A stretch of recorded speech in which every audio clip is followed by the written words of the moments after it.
Hardasan Kemal? Zənglərime niyə cavab vermirsən, hə? Kemal, nə olub sənə?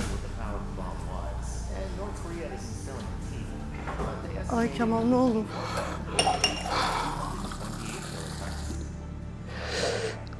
U.S. intel community estimated it was 140 kilotons. One thing's for sure, though. It was felt all around the world. Seriously, this bomb was so intense it caused an earthquake with a magnitude Ben bugün bu adamı 6.3. The sound waves from the explosion yakından gördüm. they were picked up Başı bitirmişsən deyəsən. worldwide. İstintaq yerində sənin nə işin var? The most powerful bombs in the U.S. Hara gedirsən? B-83 Kemal, sən nənəm? Gel balkona. has a yield of around 1.2 megatons of TNT.